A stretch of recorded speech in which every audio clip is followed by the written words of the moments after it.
ಮಗುವಿಗೂ ಗೊತ್ತಾಗುತ್ತದೆ, ಕುರುಡನಿಗೂ ಗೊತ್ತಾಗುತ್ತದೆ ಸೂರ್ಯೋದಯವಾಗಿದೆ. ಹಾಗೆಯೇ ಈ ದಕ್ಷಿಣ ಪ್ರವೇಶ ಆದಾಗಲೇ ಸಭೆಯ ಸರ್ವರಿಗೂ ತಿಳಿಯಿತು. ಕಾರಣ ಲೋಕಗಳಲ್ಲಿ ನನ್ನ ಪ್ರಭಾವ ಆಗಿತ್ತು. ದೇವತೆಗಳು, ಮುನಿಗಳು, ಮಂತ್ರವೆತ್ತರು, ವೇದಾವಿಗಳು, ಜ್ಞಾನಿಗಳು ಮೇಲೆದ್ದು ಅಂಗಿಕವಾಗಿ ಗೌರವಿಸಿದ್ದಾರೆ. ಆದರೆ ಇವನಿಗೆ ಯಾಕೆ ತಿಳಿಯೋದಾಯಿತು? ವಿದ್ಯಾವಂತನ ನೆಲೆಗಲೆಯನ್ನು ವಿದ್ಯಾವಂತನ ತಿಳಿಯುವುದಕ್ಕೆ ಸಾಧ್ಯ, ಸಾಮಾನ್ಯ ಹಳ್ಳಿಯ ಪಶುಕಾಯಿಗಳನ್ನು ತಿಳಿಯುವುದಕ್ಕೆ ಸಾಧ್ಯ. ಹಾಗೆ ಮತ್ತೆ ನೀವು ಈಶನೆ ಯಾರಿಗೆ, ಎಲ್ಲಿಗೆ, ಯಾವುದಕ್ಕೆ? ಅಧ್ಯಕ್ಷ ಪದವಿ ದೊರೆತಿದ್ದು ಇವನಿಗೆ ಗರ್ವವೇ? ಯಾರಿಗಂತ? ನರರಿಗೆ ಈಶನಾದ್ದರಿಂದ ನರೇಶ, ಸುರರಿಗೆ ಈಶನಾದ್ದರಿಂದ ಸುರೇಶ, ಮತ್ತೆ ಇವ ಸತಿಗೆ ಈಶನಾದ್ದರಿಂದ ಸತೀಶ. ಅರಿಯದವ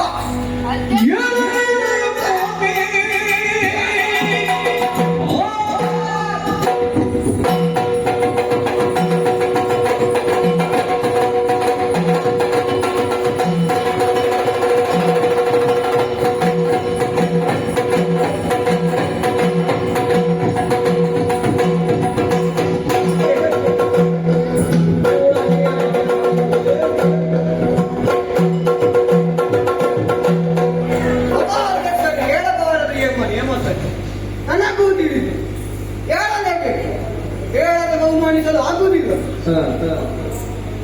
ನಾನು ಕುಣಿತದ್ದು ನೋಡಿ ಬೇಗ ಕುಣಿತಿದ್ದ. ಒಂದು ಕುಣಿಯುವುದಕ್ಕೆ ಕ್ರಮವಿಲ್ಲ. ಮತ್ತೆ ಅಧ್ಯಕ್ಷ ಪದವಿ ಬರುತ್ತೆಂದು ಗರ್ವ ಇವನಿಗೆ. ಯಾರಿಗೊತ್ತು? ಇವನ ಕುಣಿತವನ್ನ ಬೇರು ಮಣ್ಣಿನಲ್ಲಿ ಹಾಕಿ ಕಲ್ಲು ಕಲ್ಲನ್ನಾಗಿ ಕುಣಿತಿದ್ದಾನೆ. ನುಡಿವ ನಾಲಿಗೆ ಗುಣನಾಗುವುದು. ಪ್ರಜಾಪ್ರತಿಗಳೇ, ಅವರು ತಮ್ಮ ಮಗಳ ಗಂಡ. ಯಾರು ಇವನು?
ಸಜ್ಜನರ ನಡುವೆ ವಾಸನಿಲ್ಲ, ವಸನವೇ ಮಣಿ.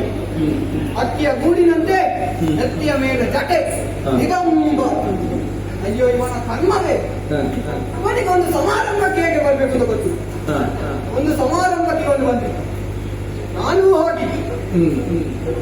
ಮೈನೇಗಿನ ವಸ್ತ್ರ ಜಾರದಂತೆ ಅವನು ಬಿಗಿದು ಕಟ್ಟಿದ್ದ. ಅದೇ ಸಮಯಕ್ಕೆ ವೈಕುಂಠ ನಾರಾಯಣ ದೇವರು ಗರುಡ ವಾಹನನಾಗಿ ಬಂದ. ಗರುಡನನ್ನು ನೋಡಿದ ಹಾವುಗಳು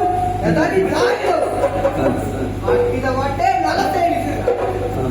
ಅಲೆ ಎತ್ತಲಾಗದ ಸ್ಥಿತಿ. ಆಗ ನಾನು ನನ್ನಲ್ಲಿರುವ ಉತ್ತರೀಯವನ್ನವನಂತೆ ಹೇಗೋ ಕಟ್ಟಿಕೊಂಡ ಸೈನಿಕ ಪ್ರೇತ ವಿಜಾತಿಗಳು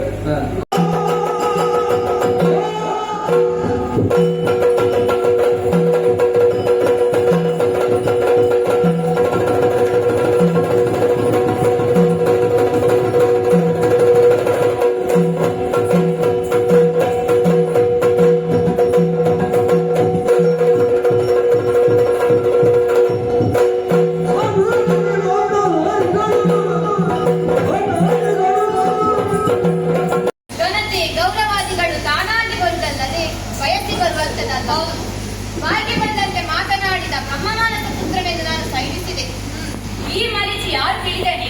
ಯಾವ ದೇಶದ ದೊರೆಯಿಂದ ನಾನು ಯಾಕಾಗಿ ಗೌರವಿಸಬೇಕು? ಅಲ್ಲದೆ ಭಾವ ಶುದ್ಧಿ ಮುಖ್ಯ. ಅನ್ಯ ಕ್ಷೇತ್ರದಲ್ಲಿ ಮಾಡಿದ ಪಾಪ ಪುಣ್ಯ ಕ್ಷೇತ್ರದಲ್ಲಿ ದೂರ ಹೋಗ್ತದೆ. ಅದೇ ಪುಣ್ಯ ಕ್ಷೇತ್ರದಲ್ಲಿ ಪಾಪ ಮಾಡಿದರೆ ಅದು ಭವಿಷ್ಯಕ್ಕೆ ಬರ್ತದೆ ಹೋಗುತ್ತದೆ. ಯಾರು ಯಾವ ಯಾವ ತಪ್ಪುಗಳನ್ನು ಎಸಗಿದ್ದಾರೋ ಅದಕ್ಕೆ ತಕ್ಕದಾದ ಶಿಕ್ಷೆಯನ್ನು ಅನುಭವಿಸುತ್ತಾರೆ. ಸಭಾ ಕಲಾಪಗಳು ನಡೆಯಲಿ.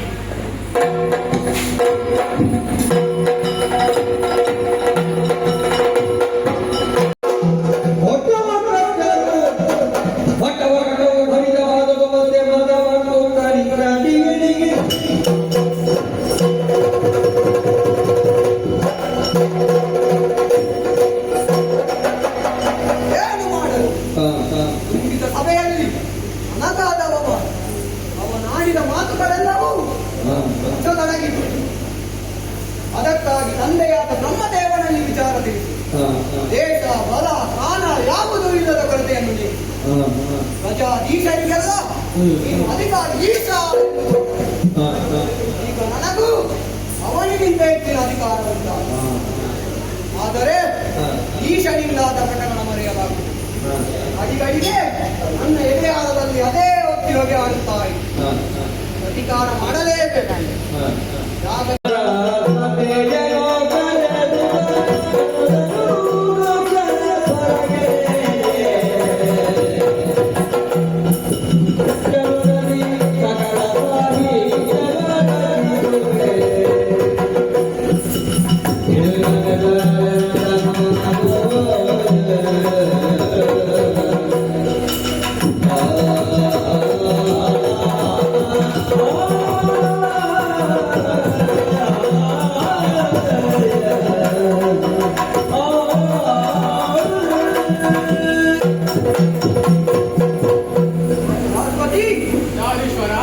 ಮಂತ್ರ ಬಿಡಲಿ ವಾಗ್ಪತಿಯೂ ಹೌದು.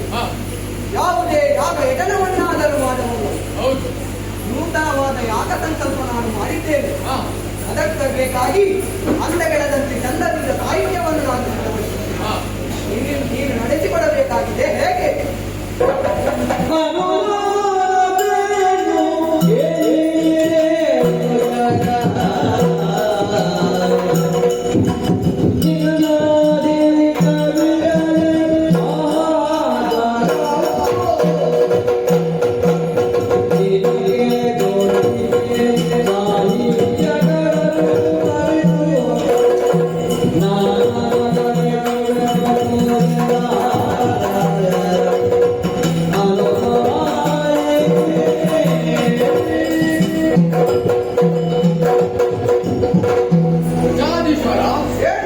ನನಗೆ ಅನುಮಾನ ಏಕೆ? ಎರಡೇಳು ಲೋಕಗಳು ನೀನು ಬಯಸಿದ್ದು ನನಗೆ ಒದಗಿ ಬರುತ್ತದೆ. ಯಾಗಕ್ಕೆ ಸಿದ್ಧತೆಯನ್ನು ಮಾಡು. ಯಾಗವನ್ನು ನಾನು ಮಾಡಿಸಿಕೊಡುತ್ತೇನೆ. ದೇವ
ಕಾಲು ಬಟ್ಟೆ.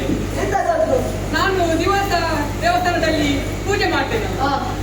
ಹಾಗೆ ಎಂದಿನಂತೆ ಪೂಜೆ ಮಾಡುವಾಗ ಒಂದು ದಿನ ಟೋಲ್ ಮಾಡಿದೋ ಬರ್ಲಿ, ನನಗೆ ಪೂಜೆ ಮಾಡ್ಬೇಕಲ್ಲ, ಅದಕ್ಕೆ ನಾನು 2 ವರ್ಷ ನಾನೇ ಮಾಡಿ ಹೇಗೆ ಕೈಯಲ್ಲಿ ಒಂದು ಕೈ ಆರತಿ, ಇನ್ನೊಂದು ಕೈ ಡೋಲು ಗಂಟೆ ಎಲ್ಲ ಒಟ್ಟಿಗೆ ನನಗೆಷ್ಟು ಒಂದು ಪೂಜೆ ಆಗ್ಬೇಕಲ್ಲ, ಹಾಗಾಗಿ ಮಾಡಿ ಅದಿರ್ಲಿ. ಈಗ ನಿಮಗೆ ಕಾಲು ಮಟ್ಟ ಅಂತ ಹೆಸರಿಗೆ ಬಂದದ್ದು ದೊಡ್ಡ ಕಟ್ಟ ಮಾಡ್ತೆ ಸಣ್ಣ ಮಾಡಿ ಹೇಳಿ. ಆಯ್ತಾಯ್ತು. ಅದು ಊರಿನಲ್ಲಿ ಹೋಗ್ತಿದೆ, ಒಂದು ನಾಯಿತ್ತು ಕಾಲು, ಅದು ತೂಗುತ್ತಿತ್ತು. ಆಗ ನನ್ನ ಅಪ್ಪನ ಕಟ್ಟೆ, ಅದು ಜನರು ಹೇಳಿದ್ರು ನಿನ್ನ ದೊಡ್ಡ ಕಾಲು ನಾಯಿ ಆಗಿರ್ತಾರೆ, ಅದಕ್ಕೆ ಕಾಲು ಮಟ್ಟ ಹೆಸರಿತ್ತು. ಅವರು ಹೇಳಿದ್ದು ಸರಿ, ಎಂತ ಅದು ನಿಮಗೆ ಅದು ಹೆಸರಿಟ್ಟದ್ದು. ಹಾಗೆ ಹಾಗೆ. ಈಗ ನೀವು ಎಲ್ಲಿ ಹೊರಡದು? ನೀವೊಂದು ಬ್ರಾಹ್ಮಣರಾಗಿ ಹಾಗೆ ಕೇಳುವುದಲ್ಲ, ಅದು ಅಪಶಕುನ ಅಲ್ವಾ? ಅದೇ ರೀತಿಯಲ್ಲಿ ದೂರ ಅಂತ ಕೇಳಿ ದೂರ. ನಾನೊಂದು ಊಟಕ್ಕೆ ಹೊರಟದ್ದು. ಎಲ್ಲಿ ನನ್ನ ಅಪ್ಪನನ್ನು ನಿಲ್ಲಿಸಿದ್ದು ಎಲ್ಲಿ ಬರ್ತೇನಾ? ನಾನೊಂದು ಊಟಕ್ಕೆ ಹೊರಟದ್ದು. ಎಲ್ಲಿ? ಅದಲ್ಲಿ ದಕ್ಷಪುರಿಯಲ್ಲಿ. ಹಾಗೆ ಹಾಗೆ ಹೊರಟದ್ದು. ನಿಮಗೇನು ಗೊತ್ತಾಯ್ತಾ ಊಟ? ಅದು ಸಹ ಒಂದು ದೊಡ್ಡ ವಿಷಯ. ಎಂತ? ಇವತ್ತು ಬೆಳಗ್ಗೆ ನಾನು ಎದ್ದು ಹೊರಗೆ ಬರುವಾಗ ಒಂದು ನೊಣ ಬಂದು ನನ್ನ ಮೂಗಿನ ಮೇಲೆ ಅದು ಮನೆ ಇಲ್ಲ ಇಲ್ಲ, ಅದು ಮನೆ ಸ್ವಲ್ಪ ಹೊತ್ತಿನ ನಂತರ ಅದು ಉತ್ತರ ದಿಕ್ಕಿಗೆ ಹಾರಿ ಹೋದ್ರು.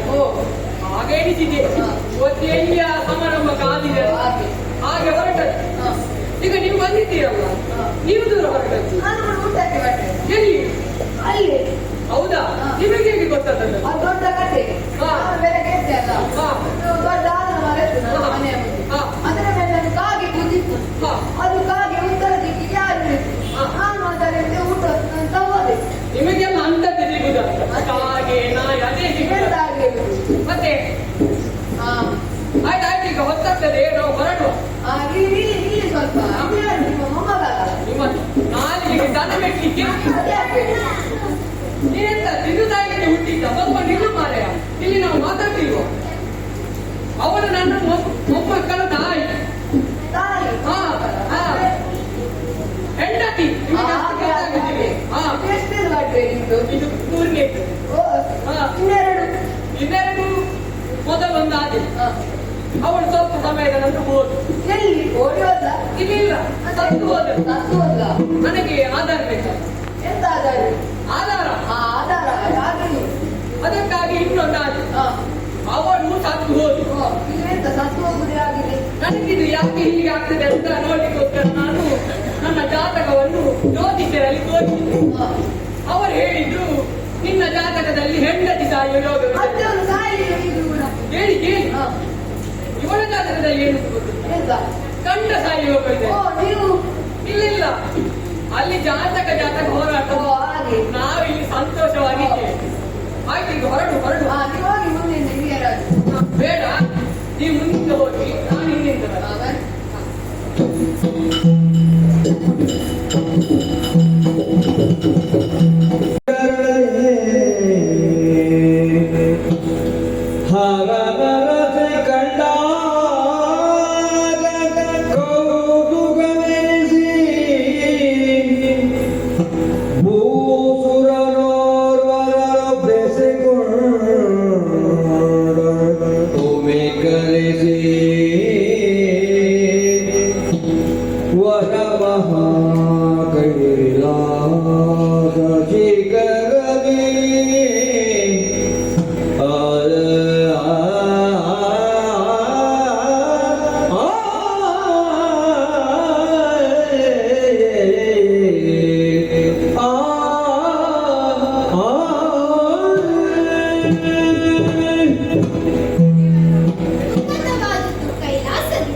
ಅದರ ಶಿಖರದಲ್ಲಿರುವವರು ಪ್ರಭು ಪರಮೇಶ್ವರನು. ಅನೋರಣೀಯನು ಮಹದೋಮಹಿಯನು ಆದ ನನ್ನವರೆಯುವಿಕೆಯು ಈತನಿಗೆ ಮೌಲ್ಯವನ್ನು ಒದಗಿಸಿದೆ. ವರೇಣ್ಯರಾದ ಅವರ ಕರಗ್ರಹಣ ಮಾಡಿದ ನಾನು ತಂದೆ ಬದುಕಿನ ಸಾಧಕತೆ ನನಗಿದೆ. ಜ್ಞಾನ ಪ್ರದಾಯಕರಾಗಿ ಸರ್ವಜನ ವಂದ್ಯರಾಗಿರುವ ನನ್ನವರ ಎತ್ತರವನ್ನು ತಿಳಿದಾಗ ನಾನಿನ್ನೂ ಅಷ್ಟು ಎತ್ತರವನ್ನು ಏರಿಲ್ಲವೇನು ಎಂದೆನಿಸಿದೆ. ಅವರಿಂದು ಅಂತರ್ಮುಖಿಗಳಾಗಿ ಯೋಗರೂಢರಾಗಿದ್ದಾರೆ. ನನಗೊಮ್ಮೆ ಹೊರಗಿನ ಪ್ರಪಂಚದ ಅಂತವನ್ನು ಬಂಧನವನ್ನು ತುಂಬಿಕೊಳ್ಳುವ ಮನಸ್ಸಾಗಿ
ಕೂಸುರ ಅಂತ. ಚೇಚೆ ಹಾಗಲ್ಲ, ದೇವರಿಗೆ ಸಮಾನ. ಈ ಪ್ರಪಂಚದಲ್ಲಿ ಇರುವುದು ಎರಡು ಮಾತು, ಒಂದು ಹರಿದಾಡುವ ಸರ್ಪ, ಮತ್ತೊಂದು ಕರ್ಮಠ ಬ್ರಾಹ್ಮಣ. ಸರ್ಪ ಕಚ್ಚಿದರೆ ಒಬ್ಬ ಸಾಯ್ತಾರೆ, ಅದೇ ಕರ್ಮಠ ಬ್ರಾಹ್ಮಣ ಶಾಪ ಕೊಟ್ಟೆ ಇಡೀ ಕುಟುಂಬವೇ ಸರ್ವನಾಶ ಆಗಿ ಹೋಗ್ತದೆ. ಸ್ವಾಮಿ, ನಾನು ಹಿಂದಿನ ಸಾಲನ್ನು ಮಾತ್ರ ಗಮನಿಸಿದೆ. ಇದೀಗ ಹಿಂದೆ ನೋಡಿದರೆ ಗಂಡಸರು ಮಾತ್ರ ಮಕ್ಕಳೆಯರು ಇದ್ದಾರೆ, ಎಲ್ಲ ನಮ್ಮವರೇ. ಹಿರಿಯ ಮಕ್ಕಳಿದ್ದಾರೆ, ಮನೆ ಮಂದಿಯೆಲ್ಲ ಒಟ್ಟಾಗಿ ಹೊರಟ ಹಾಗೆ. ಹೌದೌದು ಸ್ವಾಮಿ, ನೋಡಿದಾಗ ಕುತೂಹಲ ಆಗುತ್ತಿದೆ. ಎಲ್ಲಿಗೆ ಹೊರಟಿಸಿ, ಏನು ಸಮಾರಂಭ ತಿಳಿಸಿ ಮನಸ್ಸಿಗೆ ಸಮಾಧಾನ ನೀಡುತ್ತಿದೆ. ಉಂಟಮ್ಮ, ಏನಂತ ಹೇಳ್ಬೇಕು. ದಕ್ಷನಾಯ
ಉತ್ಸಾಹದಿಂದ ಕುಣಿತಲ್ಲ.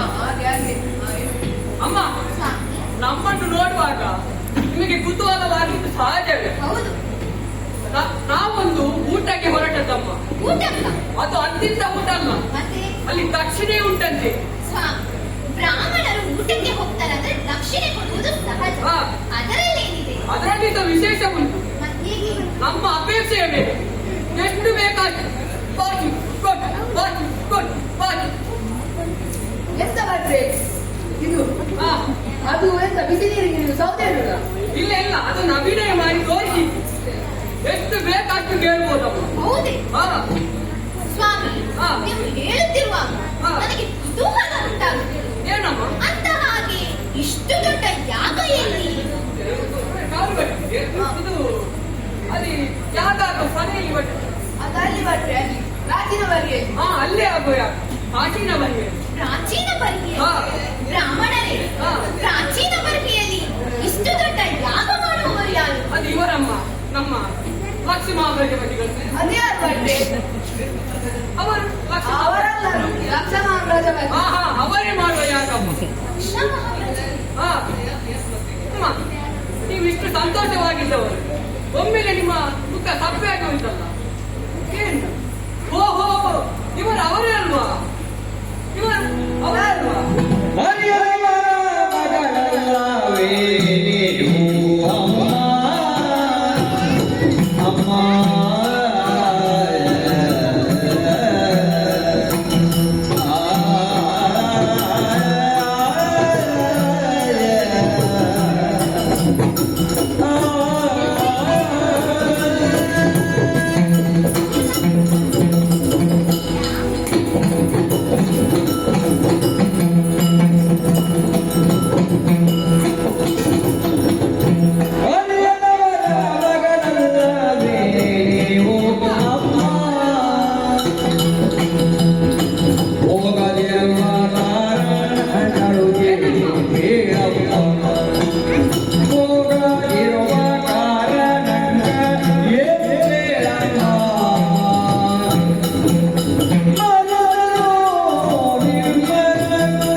ನಿಮ್ಮ ತಂಗಿಯರೆಲ್ಲ ಬಂದಿದ್ದಾರೆ, ನಮ್ಮ ಮನೆಯ ಮುಂದೆ ಹೋದದ್ದು. ನೀವು ಬರುದಿಲ್ವೇ? ನೀವು ತಲೆ ಬಿಸಿ ಮಾಡಬೇಡಿ, ನಾವಿದ್ದೇವೆ. ನಮ್ಮ ಜೊತೆಗೆ ಬನ್ನಿ, ನಾವು ಹೋಗುವ ಒಟ್ಟಿಗೆ. ಹಾ. ಇಲ್ಲ, ಎಲ್ಲ ಕುಟುಂಬ ಸಂಸಾರ ಎಲ್ಲ ಉಂಟು. ಹಾ. ಹಾ. ನನ್ನವರಲ್ಲಿ ವಿಚಾರವನ್ನು ತಿಳಿಸಿ ನಾವಿಬ್ಬರು ಜೊತೆಯಾಗಿ ಬರುತ್ತೇವೆ. ವಿಚಾರ ತಿಳಿಸಿದ್ದೀರ, ಸಮಾಧಾನ. ನೀವು ಮುಂದೆ ಹೋಗಿ, ನಾನು ಹಿಂದೆ ಬರುತ್ತೇನೆ. ಸರಿಯಾಗಿ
ನನ್ನಲ್ಲಿ ತಂದೆಗೆ ಅಪಾರವಾದ ಮಮತೆ. ಆದರೂ ಏಕೆ ಹೇಳಿ ಕಳುಹಿಸಲಿಲ್ಲ? ಮರೆತರೆ ಬೇಡದಿರಲಾರೆ. ಬಹುಶಃ ತೀರ ಸಮೀಪದವರನ್ನು ಕೆಲವೊಂದು ಬಾರಿ ಮರೆಯುವುದು. ಅದೇ ಹೌದಾದರೆ ಪತಿಗೆ ತಿಳಿಸಿ ಕರೆಸಿಕೊಂಡು ಹೋದರೆ ಸಂತೋಷವಾದ. ಮಹಾದೇವನ ಆಗಮನದಿಂದ ಯಾಗದ ಸಭೆಯು ಯಾಗವು ಮಹತ್ವರವಾದ. ತಡ ಮಾಡುವುದು ಸರಿಯಲ್ಲ. ನನ್ನವರಲ್ಲಿ ವಿಚಾರವನ್ನು ತಿಳಿಸುವುದು.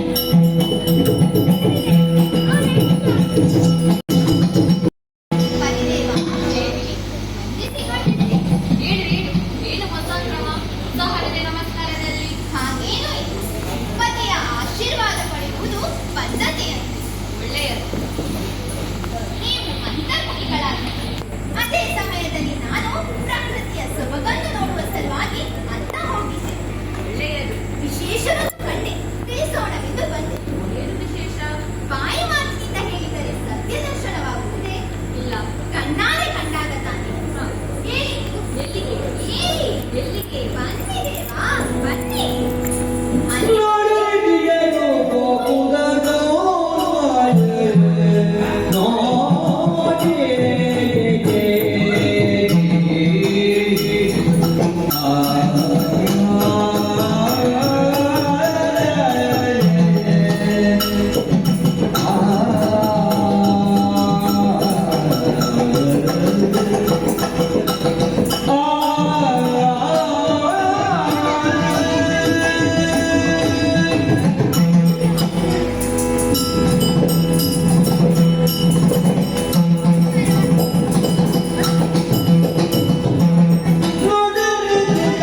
ಪ್ರಿಯೆ, ಇದು ತನಕ ನಿನ್ನ ಗಮನಕ್ಕೆ ನಾನು ತಂದವನಲ್ಲ.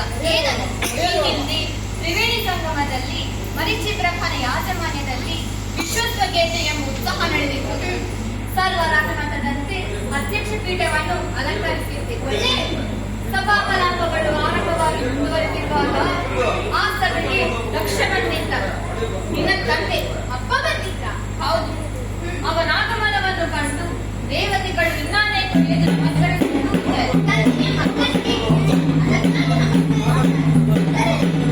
ಆದರೆ ಬೇಟೆಯುತ್ತದೆ ಇನ್ನೇನು ಬೆಳೆದಿರುವ ಭಯ ಅವರಲ್ಲಿತ್ತು. ಆದರೆ ಅವರಲ್ಲಿ ಅವರಿಗೆ ಇನ್ನೂ ಹೆಚ್ಚಿತ್ತು. ಅಧ್ಯಕ್ಷನನ್ನು ನಾನು ಎಳೆದಿರುವುದನ್ನು ಗಮನಿಸಿದ. ನಾವೇ ತಂದೆಗೆ ಹೋಯಿಸಿ ಸಮಾಧಾನ ಮಾಡಿ ಹೋದ. ಮತ್ತೇವ ಆದರೆ ಇದೊಂದು ವಿಷಯ ಏನು ಮರೆಯದೆ. ಅದು ನಿನ್ನ ಸನ್ಮನಸ್ಸಿನ ಯೋಚನೆ. ಆದರೆ ಹಾಗಲ್ಲ. ಮತ್ತೆ ಅಂದಿನ ದ್ವೇಷ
ಅಂದಿನ ಸಭೆಯಲ್ಲಿ ಅಪಮಾನವಾಯಿತು ಎಂದು ತಿಳಿದ. ಘನತೆ ಗೌರವಾದಿಗಳು ತಾನಾಗಿ ಬರುವುದಲ್ಲದೆ ವಯಸ್ಸಿ ಬರುವಂತದಲ್ಲ. ಹೌದು, ನಮಸ್ಕಾರವೇ ಬದುಕೆಂದು ಭ್ರಮಿಸಿದ. ಅಲ್ಲಿಂದ ಹೋದವನು ಹೋಗಿ ಅವನ ತಂದೆಯಾದ ಬ್ರಹ್ಮನಲ್ಲಿ ದೂರಿದ. ಬ್ರಹ್ಮನಾದರೆ ಇವನಿಗೆ ಪ್ರಜಾಪತಿಗೆ ಈಶನೆಂದು ಅಧಿಕಾರವಿತ್ತ. ಅದರಿಂದ ಇವನಿಗೆ ಅಹಮಿಗೆ ಇನ್ನೂ ಹೆಚ್ಚಿತು. ನಮ್ಮಲ್ಲಿ ಹಾಗೆ ಸಾಧಿಸುತ್ತಿದ್ದಾನೆ. ಅದಕ್ಕಾಗಿ ಹೋಗುವುದು ಬೇಡ. ಹೋದರೆ ಅಪಮಾನವಾದಿತು.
ಶಿವರೂಪಿಗಳಾದ ನೀವು ಈ ಮಾತನ್ನು ಹೇಳಿದರೆ ಅಶುಭವಾದ ನನ್ನಾಸೆಗೆ ತಡೆಯಾಗದು.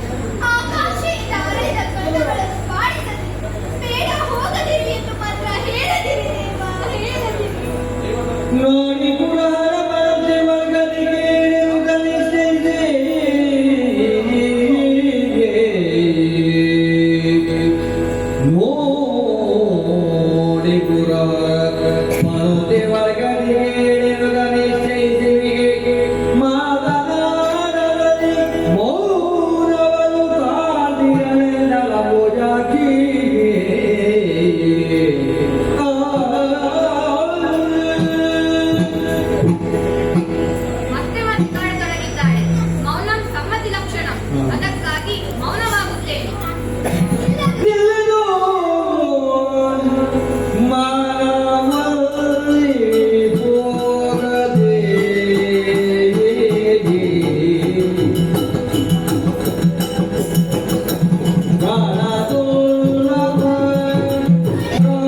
ಈ ಮಾಡುವ ಮಾತನ್ನು ಬುದ್ಧಿ ಒಪ್ಪಿದರೂ ಮನಸ್ಸು ಒಪ್ಪುತ್ತಿಲ್ಲ. ತಂದೆಯ ಮನೆಯಂತ ಧಾವಿಸಿತು. ಅಲ್ಲಿನ ಸಂಭ್ರಮವೇ ಮನತುಂಬಿದೆ. ಹೇಳಿ ಹೇಳಿ, ನಿಮಗೆ ಬರಲು ಮನಸ್ಸಿಲ್ಲವಾದರೆ ನನ್ನನ್ನಾದರೂ ಕಳುಹಿಸಿಕೊಡಿ. ಇಂದು ಹೋಗಿ ನಾಳೆ ನಿಮ್ಮ ಸೇವೆಗೆ ಹಿಂದಿರುಗುತ್ತೇನೆ. ದಯಮಾಡಿ ಕಳುಹಿಸಿಕೊಡಿ ದೇವ, ದಯಮಾಡಿ ಕಳುಹಿಸಿಕೊಡಿ. ದೇವ ಏಕೆ ಮಾತನಾಡುತ್ತಿಲ್ಲ? ಮಾತನಾಡದೆ ಪೂಜೆಗೆ ಮಾತನಾಡದೆ ಪೂಜೆಗೆ ತಾನೇ ಮಾತಾಡುವ ಎಡಗಿ ಬಿಗೊಂಡರು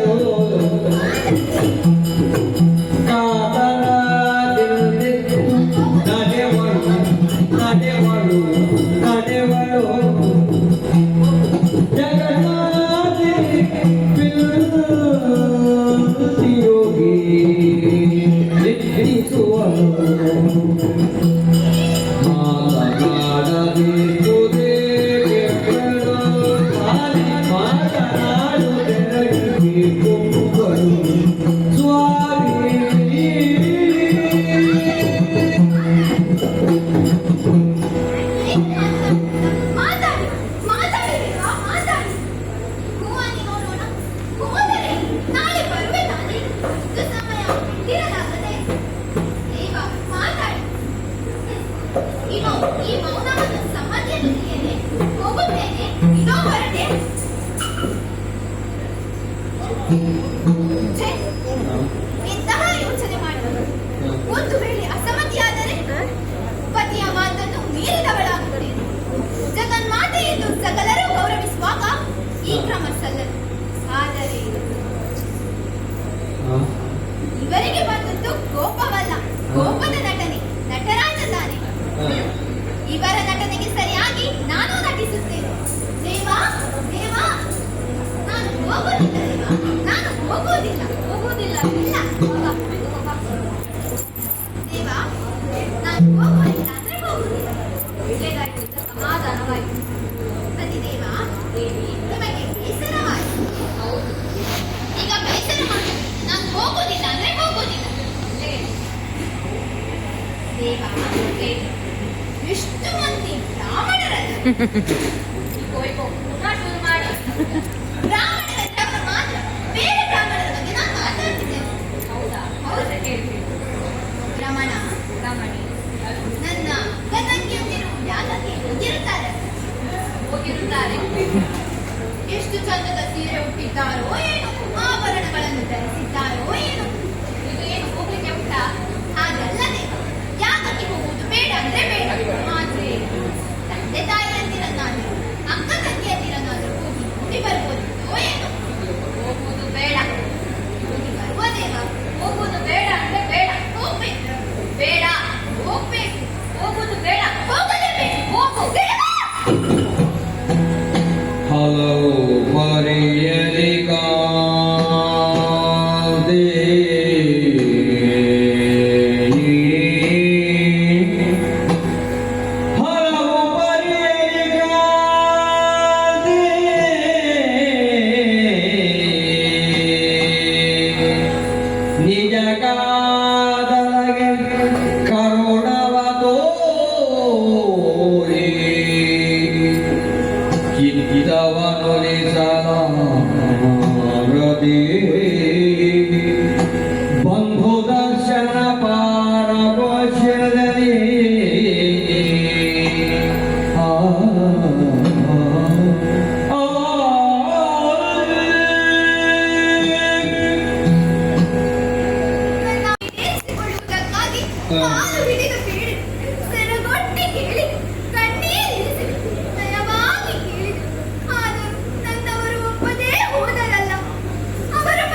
ನಿಲಯವನ ಹೊರವಳಗನೆ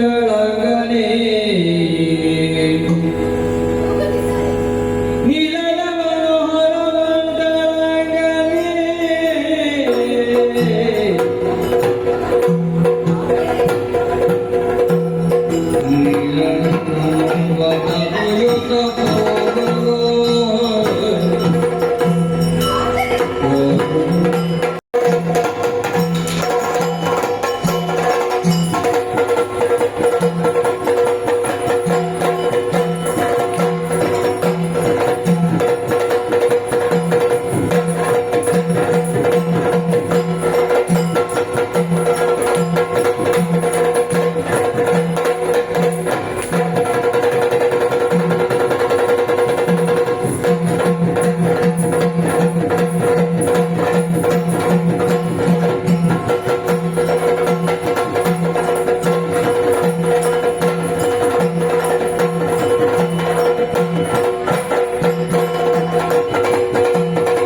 ಭೂಷಣಗಳೊಂದಿಗೆ ಪಲ್ಲಕ್ಕಿಯಲ್ಲಿ ಏರಿಸಿಕೊಂಡು ಅತ್ತ ಕರೆದೊಯ್ಯಿರಿ.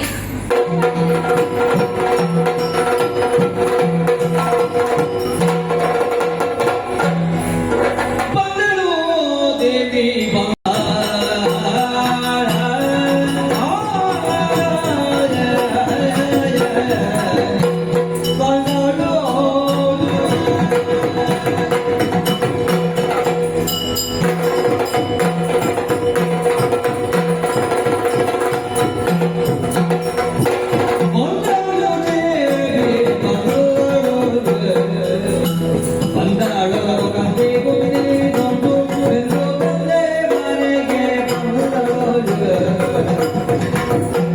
ಪಟ್ಟೆ ಸೀರೆಯ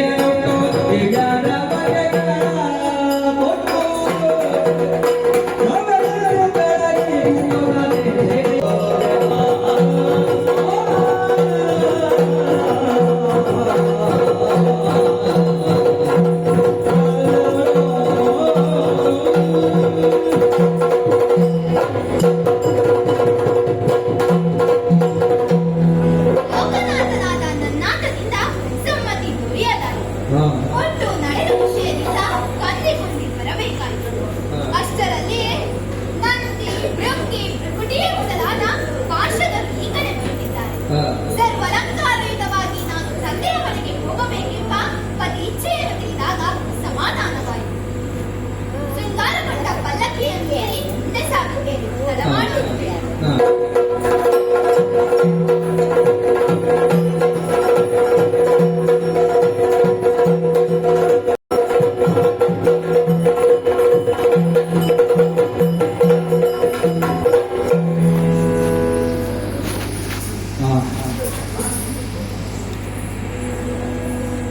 ಪರಿಪರಿಯ ವೇದಗಳ ಘೋಷದ್ಯೋ ದೋಷದ್ಯೋ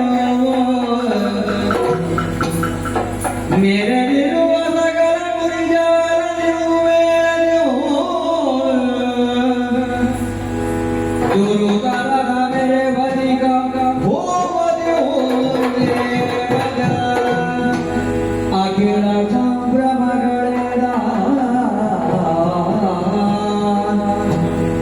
ಸುರಪ ಮುಖ್ಯ ಮರರ ಮರುವೋ ಸ್ವರ್ಗದ ಎರಡ ಮನೆಯ ಅತಿಶಯ ನಂದದ್ಯೋ ಜಗದ್ಯೋ ಹರೆಗೆ ನೂತನವಾದ ಮಂತ್ರದ್ಯೋ ತಂತ್ರದ್ಯೋ ಮೆರೆದುದ ಯಜ್ಞಶಾಲೆ ಮೆರೆದುದ ಯಜ್ಞಶಾಲೆ ಆಹಾ! ಎಂಥ ವೈಭವ, ಎಂಥ ವೈಭವ!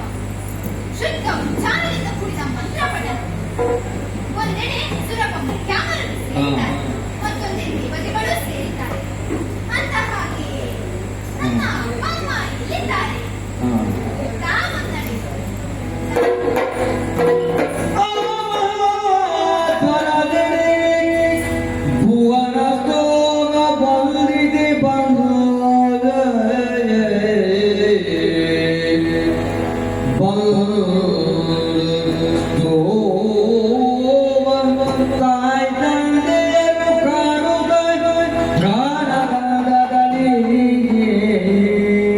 ಅಪ್ಪ ವಂದಿಸಿಕೊಂಡಿದ್ದೆ ನನ್ನ ಮಗಳು ಸಾಕಿದ್ದಾಳೆ.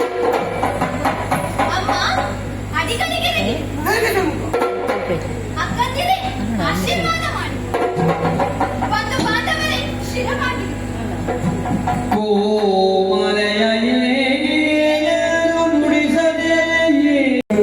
ಮುಳುಗಿದಳದಿಗ ಬೆಳಗಿನಲೇ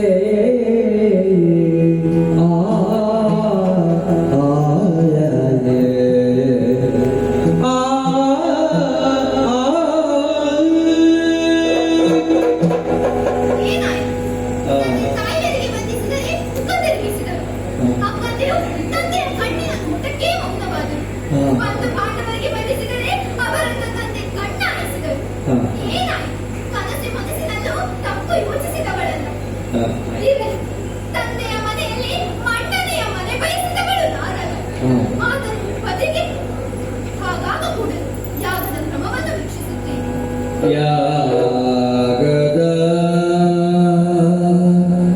ಸೊಬಗರೀಕ್ಷಿಸಿ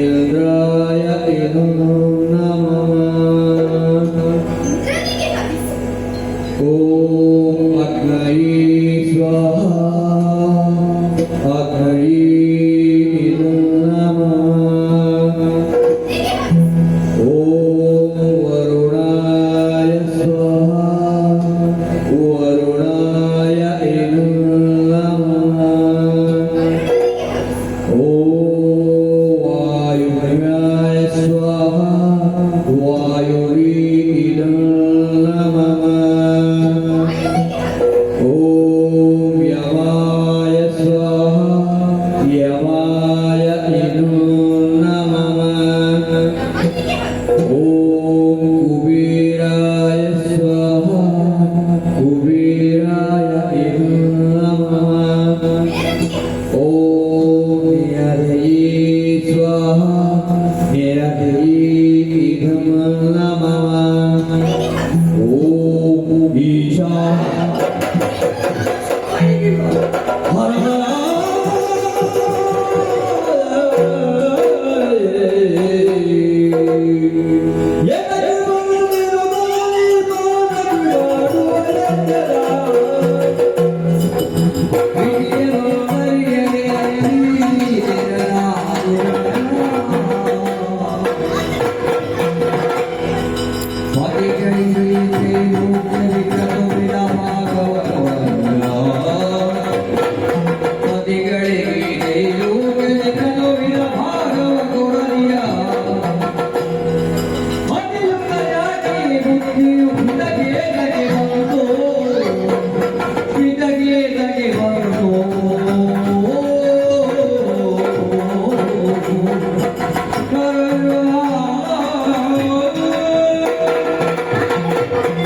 ಯಾತಕ್ಕೆ ಬಂತು? ಹರನೇ, ತ್ರಿಜಗವೇ ತಲೆದೂಗುವಂತಹ ಯಾಗವೆಂದು ನಂಬಿ ಬಂದವಳು ನಾನು. ಆದರೆ ಪತನಕ್ಕೆ ಕಾರಣವಾಗಬಹುದಾದ ಯಾಗವೆಂದು ಮಾತ್ರ ಯೋಚಿಸಿರಲಿಲ್ಲ. ಸಕರ್ಮದಂತೆ ಕಡೆಯ ದಿಕ್ಕಿನ ಒಡೆಯನಾದ ಈಶನಿಗೆ ಹವಿಸು ಸಲ್ಲಿಸಬೇಕು. ನನ್ನ ಪತಿಗೆ ಈ ತ್ರಿಲೋಕದಲ್ಲಿ ರಕ್ತವಿನ ಭಾಗವನ್ನು ಕೊಡದೇ ಇರುವವರು ಯಾರಾದರೂ ಇದ್ದಾರೆ. ಕೊಡದಿದ್ದರೆ ಆಗುವಂತ ತೊಂದರೆಯನ್ನಾದರೂ ಯೋಚಿಸಬೇಡ. ಇಂತಹ ಕೆಟ್ಟ ಬುದ್ಧಿ ನನ್ನ ತಂದೆಗಾದರೂ ಯಾತಕ್ಕೆ ಬಂತು ದೇವ? ಯಾತಕ್ಕೆ ಬಂತು? ನನ್ನ ಪತಿದೇವರು ಹೇಳಿದರು, ಪೊಗದಿರಲಿ ಹೋದರೆ ಆಗುವುದಿ ಬರಿಯೇ ಹೋಗ ಎಂದು ನನ್ನವರು ಸ್ಪಷ್ಟವಾಗಿ ಹೇಳಿದರು. ನಾನಾದರೂ ತಂದೆಯ ಮೇಲಿನ ಅತಿಯಾದ ಪ್ರೀತಿಯಿಂದ ಅದನ್ನು ಒಪ್ಪದೇ ಹೋದೆ. ಆದರೆ ಇದೀಗ ನನ್ನ ಆತ್ಮವಿಶ್ವಾಸ ಕುಸಿದು ಕಟ್ಟಿದ ನಂಬಿಕೆ ಹುಸಿಯಾಯಿತು. ದೇವರನ್ನೇ ಪತಿಯಾಗಿ ಪಡೆದ ನಾನಿಂದ ದುಃಖ ಸಾಗರದಲ್ಲಿ ತೇಲಾದೆ. ಬಾಯಿ ವಾಕ್ಯವನ್ನು ಮೀರಿದನ್ನು ಅದನ್ನೆಲ್ಲ ತಮ್ಮ ಶಿಕ್ಷೆ. ಆದರೆ ಮತ್ತೊಮ್ಮೆ ನಿಜ ಮನೆಗೆ ಹೋಗಲಾರೆ. ಹೋದೆ ಆದರೆ ಅದಕ್ಕೆ ಏನೆಂತ ಹೇಳಲಿ, ಏನು ಉತ್ತರ ಕೊಡಲಿ? ಇದಕ್ಕಿಂತ ದೇಹತ್ಯಾಗವೇ ಸರಿ, ದೇಹತ್ಯಾಗವೇ ಸರಿ.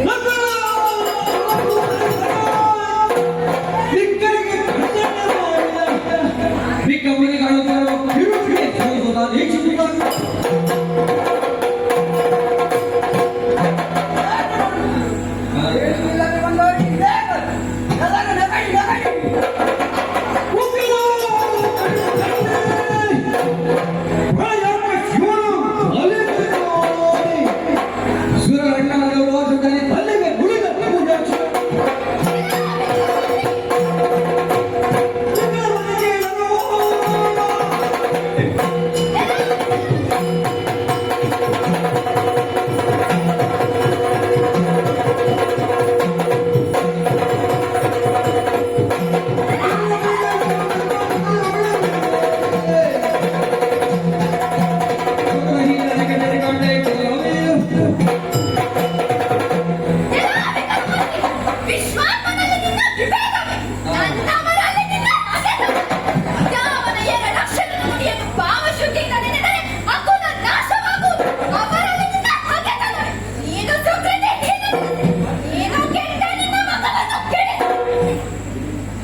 ಅಂತಹ ನಿನ್ನಿಂದ ವಿಚಾರ ತಿಳಿಯಬೇಕಾಗಿದೆ.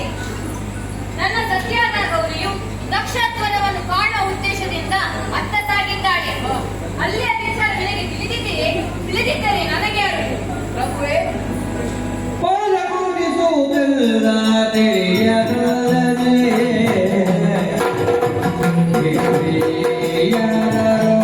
ಬೇರೆ ಹೋದವರ ಆದರಿದರೆ ಎಂಬ ಭಯವ ನಿನಗೀಡಾದುದ ಕಣ್ಣು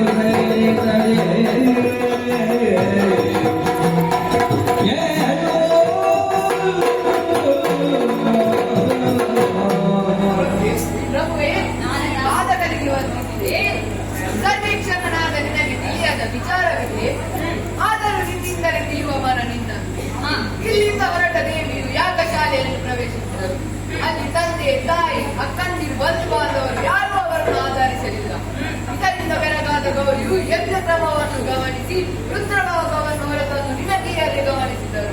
ವಿಚಾರ ತಿಳಿದ ಗೌರಿಯು ಶಿವನಿಂದೆಯನ್ನು ಸಹಿಸಲಾಗದೆ ಯೋಗಾಗ್ನಿಯಲ್ಲಿ ಬೆಂದು ಹೋದರು. ನಾರದ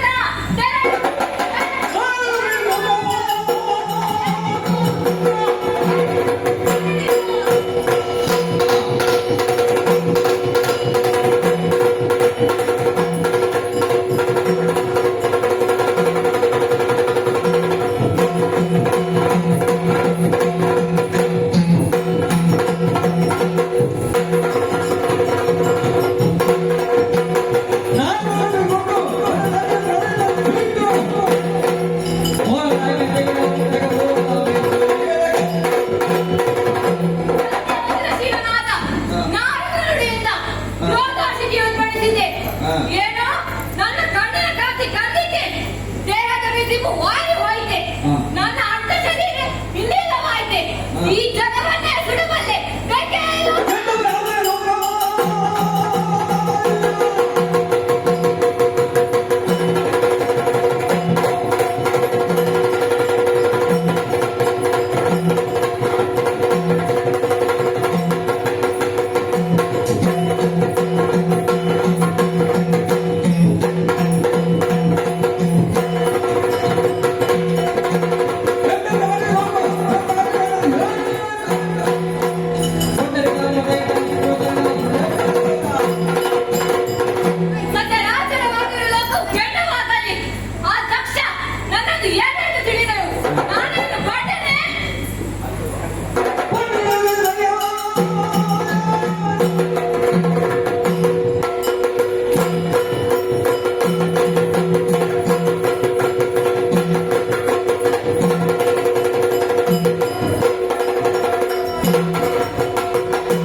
ಎಲ್ಲಿ ನೋಡಿದರೂ ಕೂಡ ಕಗ್ಗತ್ತಲು. ಆದರೆ ಎತ್ತರದಲ್ಲಿದ್ದೀರಿ, ಆಗಲೇ ಅರ್ಥ ಮಾಡಿಕೊಂಡೆ. ತಾನು ನನ್ನ ಸೃಷ್ಟಿಗೆ ಕಾರಣರು ನೀವೇ ಎಂದು ಅರ್ಥವಾಯಿತು. ಹಾಗಿದ್ದರೆ ಯಾಕೆ ನನ್ನ ಸೃಷ್ಟಿ ನನ್ನಿಂದ ಏನಾಗಬೇಕು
ತಿಳಿದಪ್ಪ. ನನ್ನ ವೀರಾವೇಶದ ಫಲರೂಪವಾಗಿ ಹುಟ್ಟಿರುವ ನೀನು ವೀರಭದ್ರ. ಕ್ರೂರ ಪಾಪಿಗಳಿಂದ ನನಗೆ ಅಪಮಾನವಾಗಿದೆ, ಅದನ್ನು ನೀನು ಪರಿಹರಿಸಬೇಕು ಮಗನೇ.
ತಂದೆ ಅಪಮಾನವನ್ನು ಮಾಡಿದವರು ಈ ವೀರಭದ್ರನಿರುವಾಗ ಚಿಂತಿಸಬೇಡಪ್ಪ, ಯಾರೆಂದು ಹೇಳು.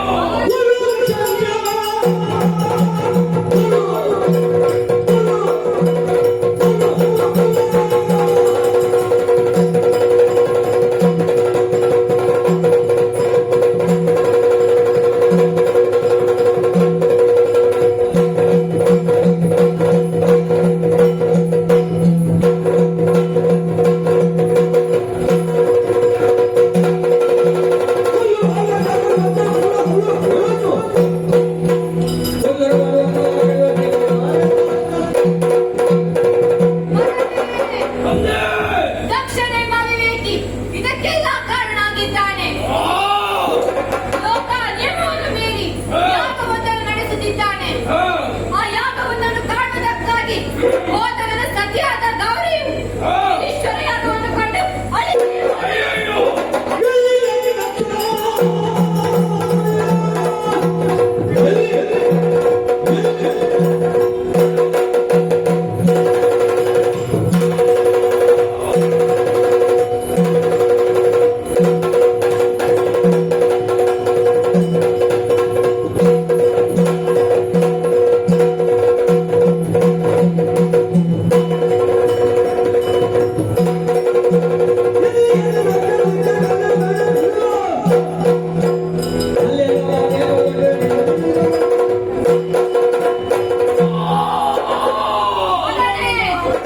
ದಕ್ಷನಾಗಿರಲಿ ದುಷ್ಟನಾಗಿರಲಿ ಈ ವೀರ ಮಂತ್ರನಿಗೆ ನಮಸ್ಕಾರವೇ ಅಲ್ಲ. ನನ್ನ ತಂದೆ ನನ್ನ ಅಪಮಾನ ಮಾಡುವುದಲ್ಲದೆ ಅದಕ್ಕೆ ಯಾವ ರೀತಿಯಾದಂತಹ ಪರಿಸ್ಥಿತಿಯನ್ನು ತಂದು ಕಟ್ಟಲೆ ಹೌದು. ಅವರನ್ನು ಹೇಗೆ ಬಿಡಲಾರೆ? ಎಲ್ಲಿರುತ್ತಾನೆಯೋ ದಕ್ಷ ದಕ್ಷಾಪುರಿ ಎಂಬಲ್ಲಿದ್ದಾನೆ. ಪ್ರಬಂಧಗಳೊಂದಿಗೆ ಹೋಗು. ಆಗಲಿ ತಂದೆ.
ಹವಿಸಿಗೋಸ್ಕರ ಕುಳಿತುಕೊಂಡರೆ ದೂರ್ತಾರೆ. ನಿಮ್ಮನ್ನು ಹೀಗೆ ಬಿಡುವನೆ ನಿಲ್ಲಿ.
ಚಂದವನ್ನು ನೋಡಿದ್ದೀರಲ್ಲ, ನಿಮಗೆ ತಕ್ಕ ಶಾಸ್ತಿಯನ್ನು ಮಾಡುತ್ತೇನೆ. ನಿಲ್ಲಿ.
ಇರುತ್ತದೆ. ಹಾ ಆದರೆ ಶಿವನಿಗೆ ಸಿಗಬೇಕಾದಂತಹ ಮರ್ಯಾದೆ ಸಿಗದಂತಹ ಯಾಗದಲ್ಲಿ ಕುಳಿತುಕೊಂಡು ಹಾ ಹವಿಸನ್ನು ತಿನ್ನುತ್ತೀರಲ್ಲ, ಅದು ನೀವು ಮಾಡಿದಂತಹ ಮೊದಲನೆಯ ತಪ್ಪು.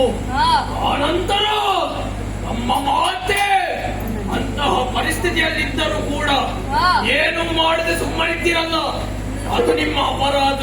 ಹಾ. ಆ ಅಪರಾಧಕ್ಕೆ ಶಿಕ್ಷೆ ಈ ವೀರಭದ್ರನಿಂದ ನಿಲ್ಲುವುದಕ್ಕೆ.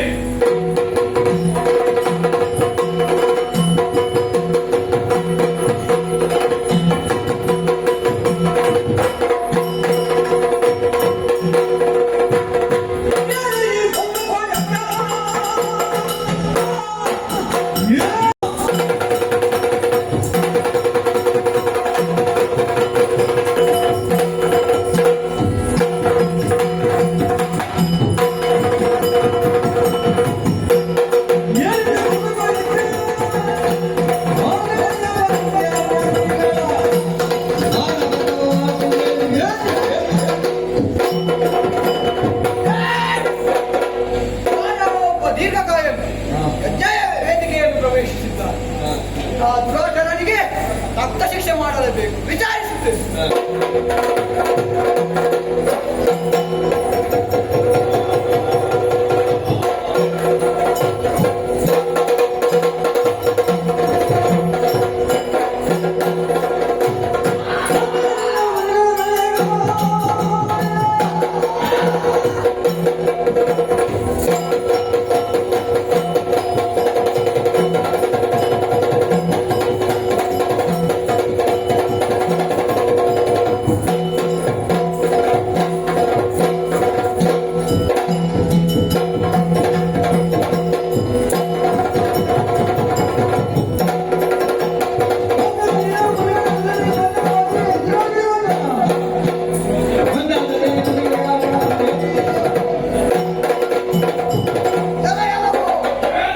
ಒಂದೆರಾದ ಮುನಿಜರನ್ನು ಎದುರಿಸುತ್ತಾ ವೇದಿಕೆಯನ್ನು ಪ್ರವೇಶ ಮಾಡಿ ಆಗ ಹಾನಿ ಮಾಡುತ್ತಾ ಇರುವುದು ಕ್ರೋಧಾಗ್ನಿಯ ಹುಟ್ಟಿಕೊಂಡಂತೆ ವರ್ತಿಸುತ್ತಿರುವುದು.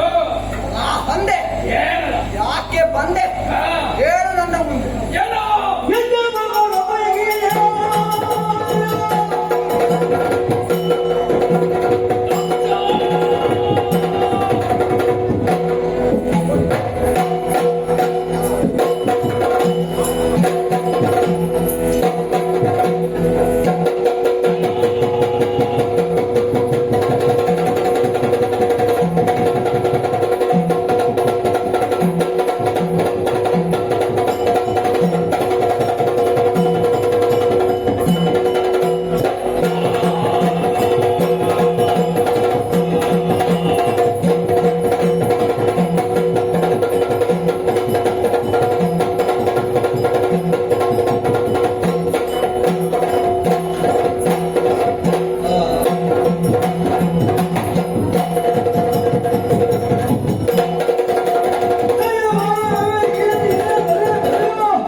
ಸಿಗಬೇಕಾದರೆ ಪೂರ್ವ ಜನ್ಮದಲ್ಲಿ ಏನಾದರೂ ಪುಣ್ಯವನ್ನು ಮಾಡಿರಬೇಕು.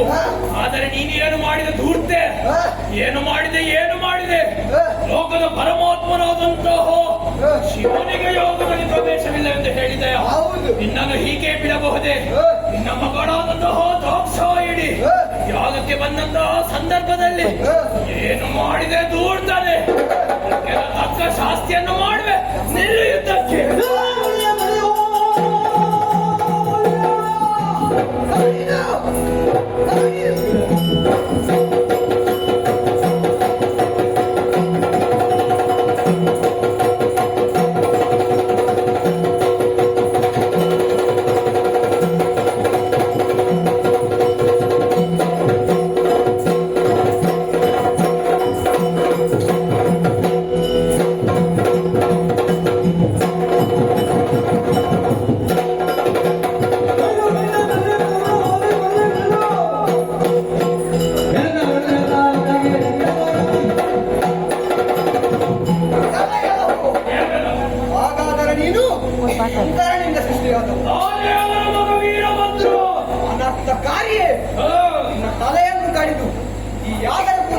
ಮಾಡ್ತೇನೆ ಬಾಬು.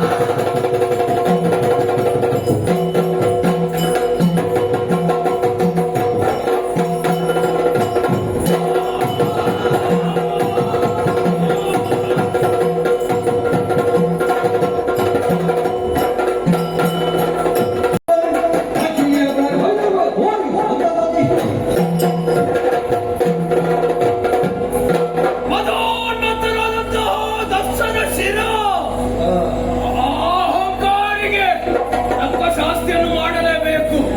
ಅಹಂಕಾರದ ನುಡಿಗಳನ್ನು ಆಡಿದವ, ಆದ್ದರಿಂದ ಆತನ ತಲೆಯನ್ನು ಕಡಿದು ಯಕ್ಷ ಕುಂಡಕ್ಕೆ ಹಾಕಿ ಬಿಡುತ್ತೇನೆ. ಸರಿ ಸರಿ, ತಡ ಯಾಕೆ? ನನ್ನ ತಂದೆಯನ್ನು ಸೇರಬೇಕು. ನಡೆಯುತ್ತೇನೆ ಕೈಲಾಸ.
ಸುಪುಷ್ಟವಾಗಿರಬೇಕಾಗಿರುವ ನೀವು ಹಾ, ಗಾಯಗೊಂಡು ರಕ್ತಾರಿಸುತ್ತಾ ಬಂದಿದ್ದೀರಿ. ಹೌದು ತಂದೆ. ಶುಭವನ್ನು ತರುವವರು ನೀವು ಹಾ, ಇಂದು ರಕ್ತಾರಿಸುತ್ತಾ ಬಂದಿದ್ದೀರಿ. ಹೌದು ಏನಾಯ್ತು? ಧನುಜರ ಆಕ್ರಮಣವಾಯಿತು. ಪ್ರಭುವೇ.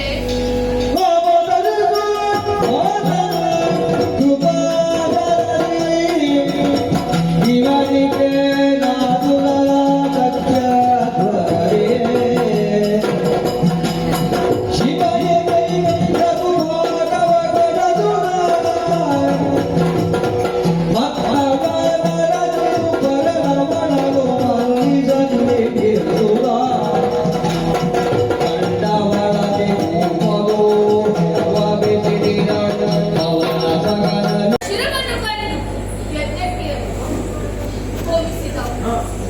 ದೇವ, ಶಿವನ ಕೋಪದ ಪ್ರಭಾವ ಯಾರಿಗೆ ಸಿಕ್ಕಬಲ್ಲದು? ಹೇಗಾದರೂ ಮಾಡಿ ಶಿವನನ್ನು ಉಪಚರಿಸಿ ಸಮಾಧಾನಪಡಿಸಿ ನಮ್ಮನ್ನು ಉಳಿಯುವಂತೆ ಮಾಡಿದಂತೆ. ಹಾಗೆ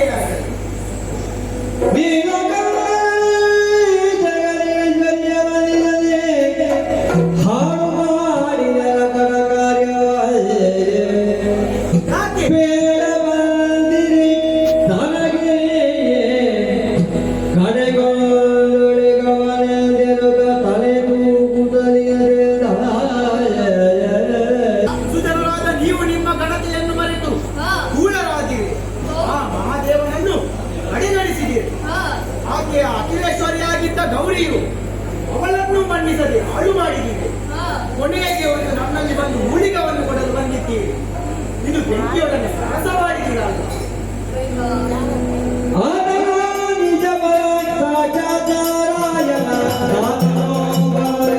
ಈ ಕಾರ್ಯವನ್ನು ಮುಂದುವರಿಸಬೇಕು. ಹಾಗಾಗಿ ಸೃಷ್ಟಿಯಾದ ಆದಿಯಾದ ನನಗುವ ಪುಣ್ಯ ಮೂರ್ತಿಗೆ ದರ್ಶನವಾಗಬೇಕು. ಹಾಗಾದರೆ ಅಲ್ಲಿಗೆ ತೆರಳೋಣ.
ಸಕಲರಿಂದ ವಂದಿಸಲ್ಪಡುವವನೇ ನೀನು.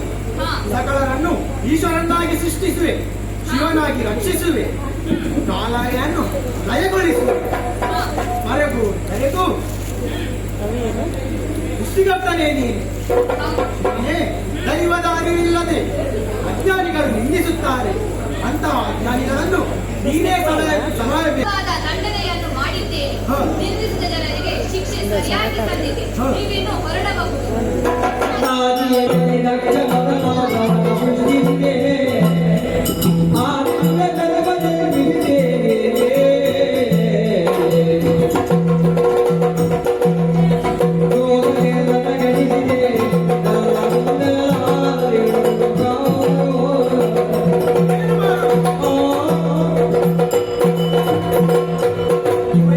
ನೀನೇ ಪಾಲಿಸಿಕೊಳ್ಳಬೇಕು. ಹೇ ಭಗವಂತ, ನಮ್ಮೊಟ್ಟಿಗೆ ಕೈಗೊಟ್ಟು ನೀನೇ ನಮ್ಮನ್ನು ರಕ್ಷಿಸಬೇಕು. ಬ್ರಹ್ಮದೇವ, ನೀನು ಲೋಕದ ಹಿತಚಿಂತನಾಗಿ ನುಡಿ ಹಿತವಾಯಿತು. ಯಾಗ ಅರ್ಧದಲ್ಲಿ ನಿಲ್ಲಕೂಡದು. ಅಲ್ಲದೆ ಸಕ್ರಮವಾಗಿ ಬೇಡಿಕೊಂಡುದರಿಂದ ದುಷ್ಟಮಾನಸರಾದ ಯಾರು ಅಂಜಬೇಕಾದದಿಲ್ಲ. ಶ್ರೇಷ್ಠವಾದ ಕೃತ್ಯವನ್ನು ಉತ್ತರಿಸಿ, ಅಂದರೆ ಪೂರ್ತಿಗೊಳಿಸಿ, ರಕ್ಷಣೆ ಮೊದಲಾದವರನ್ನು ಜೀವಿಸಿಕೊಡುತ್ತೇನೆ. ಬನ್ನಿ, ಅತ್ತ ಸಾಗೋಣ.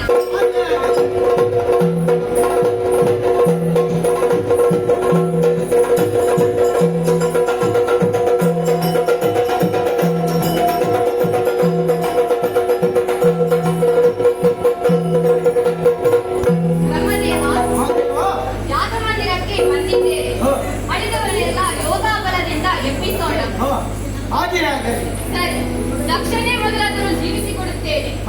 ದಕ್ಷ, ಎದ್ದು ಬರಲಿ.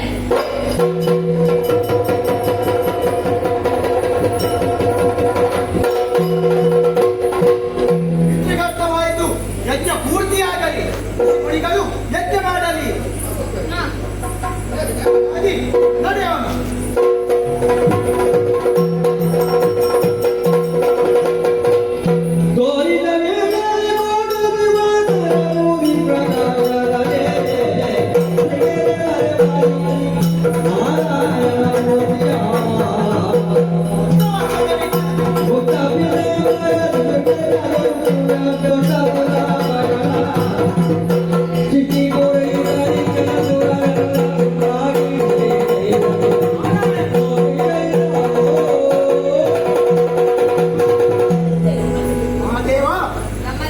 ಶ್ರೀ ವತ್ಸವಕ್ಷಕನೇ ಇದ್ದಾರೆ, ಅವನೊಂದಿಗೆ ಹೋಗೋಣ. ಜಯ ಜಯ ಶಿವ.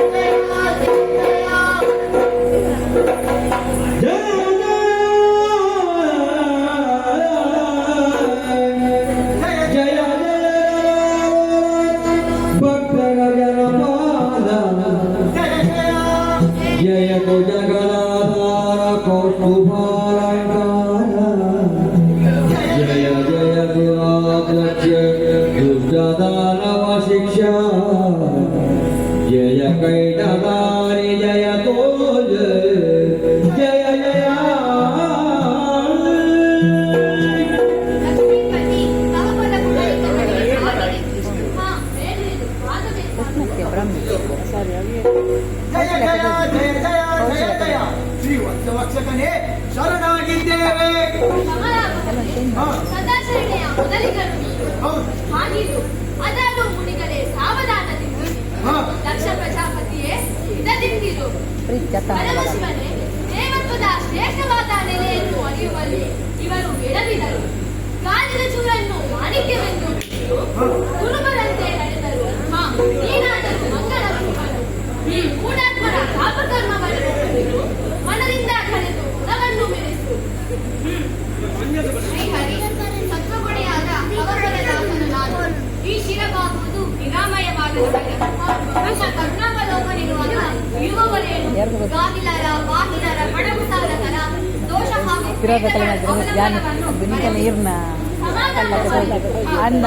ಅಕ್ಷರ ಬಗ್ಗೆ ಸ್ವಲ್ಪ ಮಾತನಾಡಬೇಕು.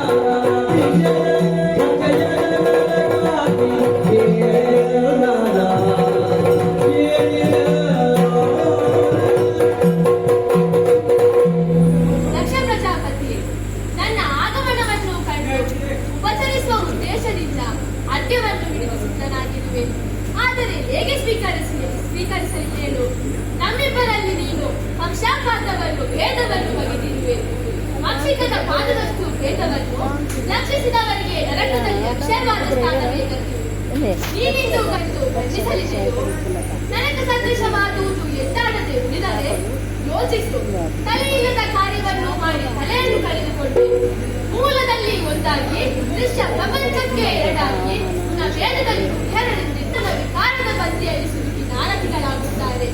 ಹಲವು ಗೋಪುಗಳಿಂದ ಬಂದ ಹಾಲು ಒಂದೇ ಆಗಿರುತ್ತದೆ, ಹಲವು ಗಿಡದಿಂದ ಬರುವ ತೈಲ ಒಂದೇ ಆಗಿರುತ್ತದೆ. ಆದರೆ ಶೀಲವಂತರಾದವರು ಸಹ ಉಪಾಧಿ ಭೇದಗಳನ್ನು ಗಮನಿಸದೆ ಸಕಲರಲ್ಲೂ ಏಕವಾಗಿ ನನ್ನನ್ನು ಕಾಣಬೇಕು. ಅದೇ ಸರಿ ದೇವರೇ. ಆದರೆ ನಾನು ಏಕಾಂಗಿ ಲಯ ಎಂಬಿ ವೇದದ ವಿಶಿಷ್ಟ ಧರ್ಮಗಳಿಗಾಗಿ ಮೂರು ಸಿದ್ಧವಾಯಿತು.